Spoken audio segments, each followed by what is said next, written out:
Alô, amigos, estamos começando mais um programa Ponto Net. Aqui, mais uma vez, na DCO, Gestão da Transição, onde vamos entrevistar a psicóloga Lígia Neri, que vai nos falar do processo de hunting. O que é hunting? E não esquecendo, Lígia, porque se eu não falar, ele fica brabinho. Tá ali bonitinho ele, né? Esse veranico, esse verão que começa, esse final, essa primavera que esquentou já em Porto Alegre, e o Roberto Aguiar fazendo as imagens da HP Video aqui no programa Ponto Net. Lígia, o que é hunting? Bom, hunting é quando uma empresa ela precisa buscar no mercado, localizar no mercado talentos. Aquela singularidade, aquele diferencial competitivo que vai fazer toda a diferença dentro da sua estrutura, né? Aquela figura estratégica. Então, existem profissionais, existem empresas especializadas nisso, que vão ouvir a demanda da empresa, vão se reunir com os acionistas ou com os diretores, enfim, com as pessoas, os donos da vaga, como a gente diz, entender exatamente o que eles estão precisando, conhecer a cultura, os valores, as características da posição. Quanto mais a gente esmiuçar o perfil, quanto mais se perceber o que a empresa está precisando, melhor vai ser a procura. E aí, de posse dessas informações, esse profissional, o headhunter, que é chamado, o caçador de talentos, caçador de cabeças, vai ao mercado, mapear o mercado e localizar aonde esse talento está e vai fazer a sua parte, que é entrevistar, avaliar, tomar informações, referências. E quando ele chegar a 3 candidatos que se aproximem mais assertivamente da posição, ele vai ao cliente entregar essa amostragem, né, fazer essa entrega, apresentar, acompanhar o processo seletivo, para que aí sim a empresa se aproxime desses profissionais e venha aí aquela coisa muito química, né? De poder a empresa colocar o seu olhar, né? Que é uma coisa que ninguém pode fazer por ninguém. E possa daí sair, preferencialmente, o candidato desejado. Qual é o tipo de empresa, Lígia? Qual é o perfil de empresa que recruta seus executivos dessa maneira? Eu tenho percebido, eu vou dar o meu pitaco aqui, e daí tu já disse isso, é verdadeiro. Eu tenho um sentimento que muitas empresas que eram tradicionalmente familiares estão se profissionalizando e tirando alguns cargos de decisão de dentro da empresa, colocando profissionais de mercado e os familiares permanecendo no conselho de empresas. Estou errado? Não está errado. Isso é o que se chama a governança corporativa. Cada vez mais isso está acontecendo, estabelecer as boas práticas de governança, né? E se chama a transição de uma empresa familiar para uma família empresária. Isso é um processo de profissionalização. Necessariamente, não se precisa excluir os membros da família, o estabelecimento disso. Uma boa governança significa trazer a profissionalização e, às vezes, profissionalizar talentos da família, que é fazer uma boa avaliação, um bom assessment, como é chamado, detectar talentos dentro dessa família, ter boas regras, ter um bom acordo societário, poder realmente organizar os 3 subsistemas que se chama, que é família, patrimônio e empresa. Quando esses 3 subsistemas eles estão muito fundidos, a zona de intersecção fica muito grande, é onde gera o conflito.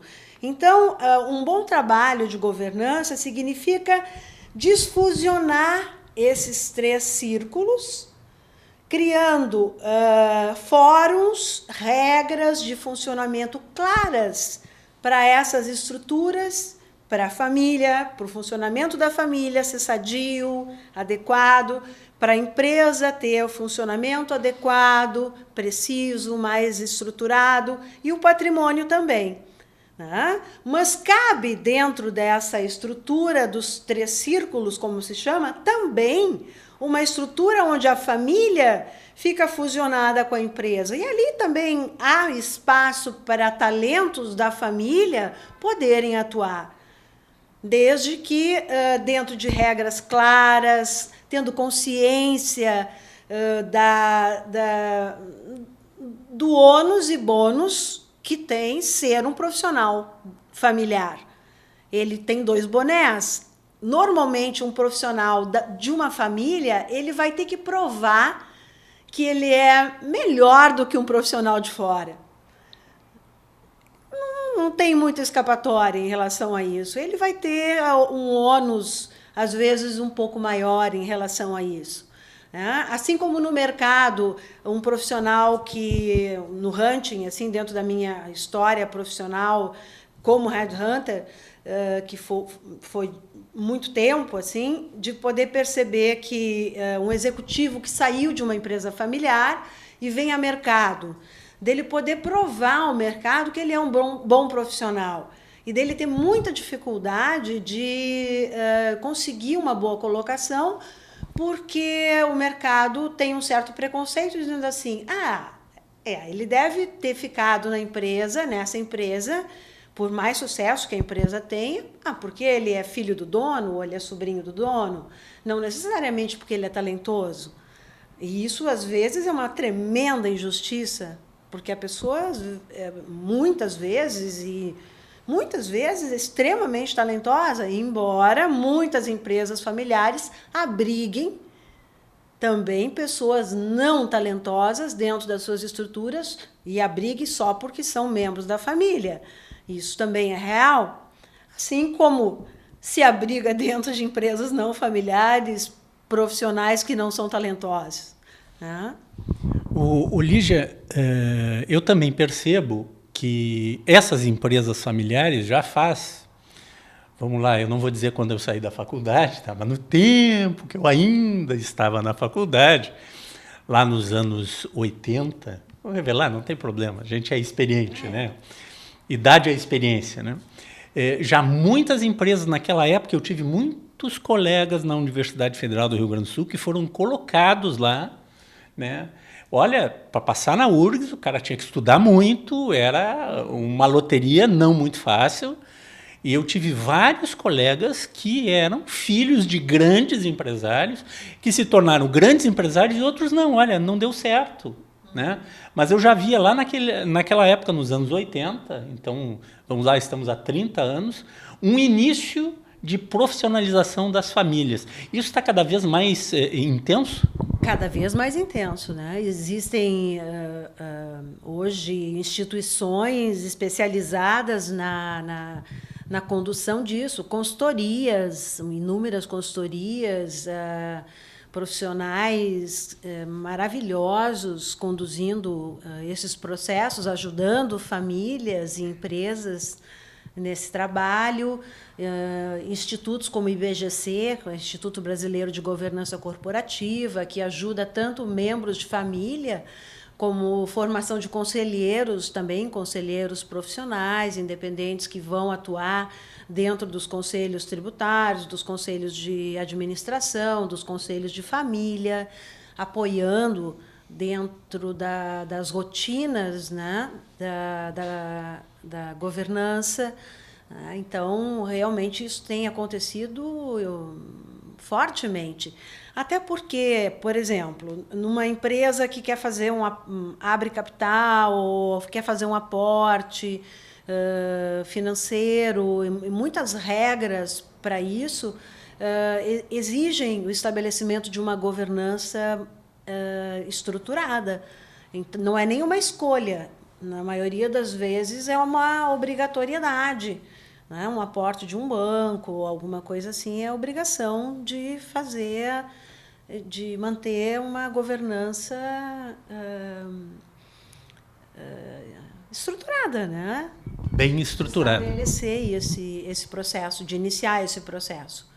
Lígia, aqui no Rio Grande do Sul nós temos vários exemplos, até não vamos falar em respeito a esses empresários, a essas famílias que há muito tempo eles estão consolidados no mercado, são empresas, inclusive, atuam muito forte fora do país também, e que fizeram essa gestão familiar nos cargos, né?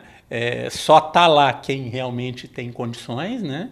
E dirige a empresa, sempre prepararam um ou outro filho, um ou outro sobrinho para, olha, vamos colocar nas melhores universidades, nos melhores cursos, ter os melhores assessores, para que um dia a gente veja quem vai dirigir os destinos da empresa.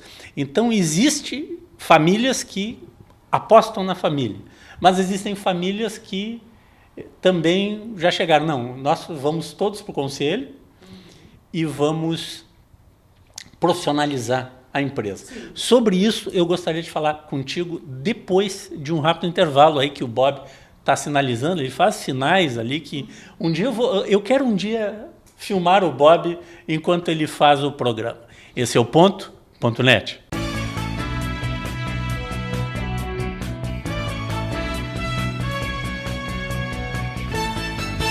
Venha conhecer o Box 21, um ambiente aconchegante, onde o melhor da gastronomia espera por você. Saboreie o delicioso filé à parmegiana e o sanduíche aberto Box 21. Conheça a bacalhoada, uma das tantas atrações do Box 21. Filés, peixes, vinhos, petiscos e, é claro, um chopp bem gelado. Ah, e tem sobremesas caseiras também. A melhor opção para o seu happy hour. Traga seus amigos. Venha com sua família. Box 21, Rua Carlos von Koselitz 304, em Porto Alegre. Reservas pelo telefone 51 33 25 51 21.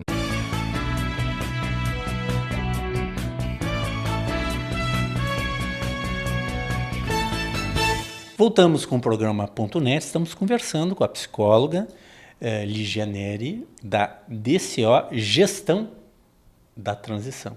É isso. Né? Olha, o Fabrício fica nos cuidando, né? Fica de olho na gente. Lígia, nós ficamos de falar das empresas, então, que optam pela total profissionalização das suas diretorias, tirando toda a família de dentro, preservando o almoço de domingo, porque tem empresas que não conseguem passar da primeira geração, os 2 irmãos, 3 irmãos se dão muito bem, mas daí começam os filhos, começa aquela briga, aquele negócio e prejudica o almoço de domingo, e um dia lá a nona diz, chega, não quero mais briga, vamos viver de rendas, né?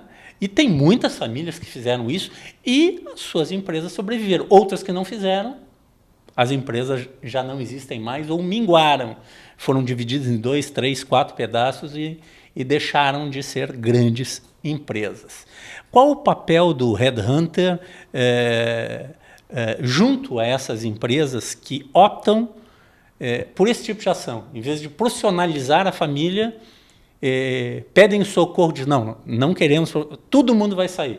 Pode ser o mais qualificado do mundo, mas todo mundo sai porque não dá certo trabalhar junto, vamos viver de rendas.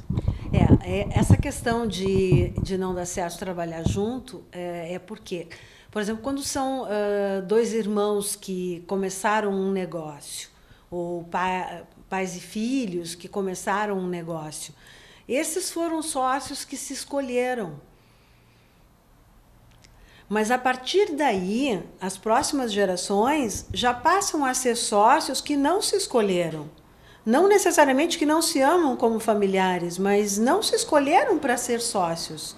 E esse negócio é um negócio daquelas pessoas que antecederam. Não necessariamente porque nasceu... Por exemplo, a gente pega um grande nadador, a gente pega o Cielo. Ele é um super nadador. O filho dele necessariamente vai ter, talvez, uma genética parecida. Vamos dizer que ele case com uma atleta, vai ter uma genética parecida, mas necessariamente ele não vai nascer com medalhas no peito e não vai querer ser nadador necessariamente. E o mesmo acontece nas empresas familiares. Então, para um negócio dar certo, é preciso que as pessoas desejem estar ali. que isso seja uma coisa que faça o seu corpo vibrar, que tenha realmente muito tesão por aquele negócio. Então, assim, ó, nasce o filho e pega um filho, se tu vai estudar para ser o diretor comercial, tu vai estudar para ser o diretor jurídico, tu vai estudar para ser o diretor financeiro, a família decide isso. Mas em algum momento foi perguntado se esse era o sonho desses filhos. Isso começa a gerar discussão e brigas dentro da companhia, os humores e os amores não são os mesmos. E isso começa a repercutir dentro do almoço de domingo, as pessoas não começam a se dar bem, a gerar conflito, ninguém mais quer se encontrar no domingo, todo mundo quer fugir de estar junto na hora que a família normalmente estaria junto. Então, normalmente se diz que as mães ou as avós contratam, às vezes, os primeiros consultores para resolver isso, porque o conflito pega. Ou é o conflito ou é o bolso, porque a empresa começa a definhar, porque ao invés de cuidar do negócio, cuidar dos produtos, cuidar do planejamento, cuidar do que precisa cuidar dentro da organização, as pessoas ficam brigando e ficam degladiando, né, com a energia super desfocada. Né? O headhunter muitas vezes é chamado nesse momento para ajudar a equacionar isso. Né? Então, tentam trazer um executivo para ser ou um diretor, um mediador, né? Começar a profissionalizar, trazer pessoas para começar a substituir os membros da família. E muitas vezes isso não resolve, porque os próprios membros da família boicotam, às vezes, um executivo ou dois. E aí acontece muito o que tu diz, às vezes é preciso que a família se retire para que funcione, ou pelo menos temporariamente, para que se possa organizar a família, depois criar regras, né, para que os membros da família se capacitem, que a gente possa realmente organizar isso tudo e talvez depois as pessoas que realmente gostem, amem o negócio, tenham talento, possam efetivamente até retornar vendo o mundo lá fora, podendo conhecer outras coisas, agregar valor ao negócio, poder voltar, não existe problema nenhum nisso. Uma pessoa que ame a empresa, porque é da família, porque tem a origem, porque tem o DNA do negócio e tem o talento, poxa, é tudo de bom. Né? Não tem por que não estar na empresa. Lígia, o headhunter, ele também é procurar, tem profissionais, nós já conversamos isso, né? Tem profissionais que estão bem numa empresa, estão lá, estão trabalhando na empresa, mas ele nunca fica fora do mercado, ele sempre está atento a movimentações do mercado, até porque o mercado é muito dinâmico. Outro dia, nós estávamos falando, nós dois, sobre... Eu fiz uma lista de empresas que eu achava que essas empresas eram grandes empresas. Até são, mas tem outras que são muito maiores, não estão na tua lista, que são empresas que a gente não conhece, porque são empresas que não aparecem na televisão, não anunciam, são grandes empresas na área de serviços, na área da indústria, na área do comércio, mas que não, tradicionalmente, não anunciam, não são conhecidas por nós, ou são conhecidas por outros nomes, né? Nomes do tipo produto, um produto que ela tem lá que a gente conhece, né? Como é que atua o headhunter nesse momento? Ele também tem uma bolsa de profissionais? Como é que funciona isso aí? Bom, a gente diz que um profissional ele tem que estar numa empresa porque ele quer, não porque ele não tem para onde ir. Então, a verdadeira fidelidade de um profissional é sempre estar no mercado. Então, os headhunters, teoricamente, um profissional tem que estar conectado com os headhunters. Ele está próximo sempre, ele tem que ter visibilidade, ele tem que estar no mercado. Né? Mas eu estou vinculado à minha empresa, estou fidelizado porque eu estou amando o que eu estou fazendo. E a minha empresa está reconhecendo o que eu estou fazendo e eu estou feliz. E é aqui que eu quero ficar. Então, um headhunter pode ligar para mim, né, me convidar para avaliar algum processo e eu vou agradecer, vou declinar e vou indicar alguém que eu conheço, isso se chama rede de relacionamentos, né? Ou, num dado momento, eu estou com vontade de avaliar o processo, porque eu não estou bem, porque eu não estou feliz, né? E isso também é fidelidade. Eu não vou ficar ocupando, como eu digo, ocupando uma moita num lugar onde eu não estou agregando valor. Isso é fidelidade para uma companhia. Né? Eu vou dar o espaço para alguém que esteja realmente acreditando no projeto. Né? Eu acho que é isso que uma empresa espera de um profissional estratégico. Né? Então, os headhunters, eles teoricamente trabalham com um banco de dados, um banco de relacionamento bastante grande, assim, conhecendo aonde grandes projetos estão acontecendo, aonde os profissionais estão se destacando, né? Enfim, estando em contato do que está acontecendo em todos os segmentos. Em locais como São Paulo, que tem um mercado muito grande, nós chegamos a encontrar consultorias especializadas na área em agribusiness, né, focadas em agribusiness, na área de TI, na área financeira. Né, pode-se dar o luxo de ter uma expertise, né, no seu banco de dados, assim, se encontra. Aqui, em locais assim, aqui no Sul já não é tanto assim, né? O que nós temos é uma segmentação para níveis executivos, que são consultorias que trabalham com níveis de presidentes, diretores, altas gerências e conselheiros. Depois, consultorias que trabalham com níveis de médias gerências, funções mais técnicas.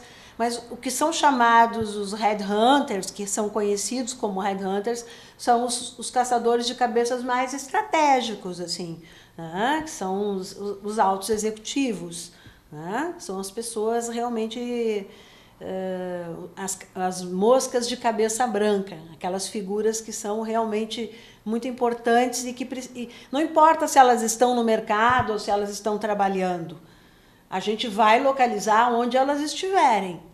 Né? O que o headhunter não faz? Ele não vai mexer num cliente onde ele atua. Ele tem uma ética, né? E a outra coisa é a seguinte, o headhunter ele não cobra do candidato, ele é remunerado pela companhia, né? Ele é remunerado pela empresa que o chama para o projeto, assim, né? As pessoas deixam o seu currículo, os executivos teoricamente eles não têm custos com isso, né? Gostei que tu usou o termo a mosca da cabeça branca. Quanto tempo eu não escutava isso? Roberto Guerra nunca deve ter escutado isso, a mosca da cabeça branca. Pô, bons tempos. Bons tempos da mosca da cabeça branca. Vocês pesquisam aí, vão descobrir quem não sabe o que é a mosca da cabeça branca.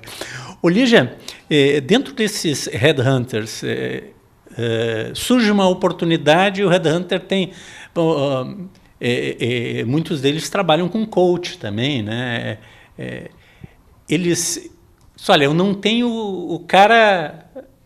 Eu tenho o jogador, mas ele joga mais como ponta direita e estão precisando de um centroavante. Você trabalha nisso aí também de qualificar melhor o seu time à disposição para determinadas vagas? Olha, o coaching é uma coisa mais recente. O que aconteceu? Assim, como os headhunters são profissionais que trabalham muito ligados à carreira, são pessoas que conhecem muito das demandas das organizações, eles começaram a atuar um pouco no mentoring disso, assim, né? Buscando uma certa... Eles começaram a ser buscados para algum aconselhamento, mas são atividades separadas. Necessariamente não são atividades que se complementam, que se confundem, que precisem estar juntas. Não. Hoje tem que fazem exclusivamente hunting e coaching exclusivamente. São coisas separadas e são coisas que têm metodologias separadas, que têm são coisas diferentes. Tá?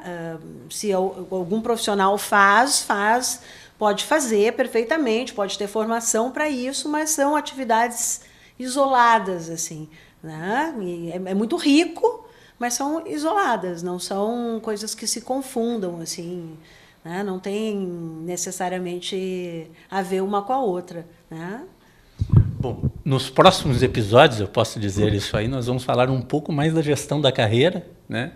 E de pais que pegam desde o jovem, já começam a planejar o futuro profissional desse jovem junto com ele. A maioria das vezes hoje não é mais impondo, não, tu vai ser advogado, tu vai ser médico, vai ser advogado porque o papai tu vai ser médico, o papai não, ou a mamãe não é assim. Mas começam a planejar, ver o talento do filho e da filha e começa a orientar a sua carreira para que seja um profissional de sucesso. Tá combinado? Combinado. Então tá. Quanto mais cedo, melhor. Quanto mais cedo, melhor. Bob Aguiar, a DCO fica aqui na Dr. Timóteo, número 803, o número é 51, Porto Alegre, o DDD, né? 3012-4846. Naturalmente, o Bob Aguiar colocou aí o banner da DCO no site. Obrigado, Lígia. Obrigada. Esse é o ponto.net.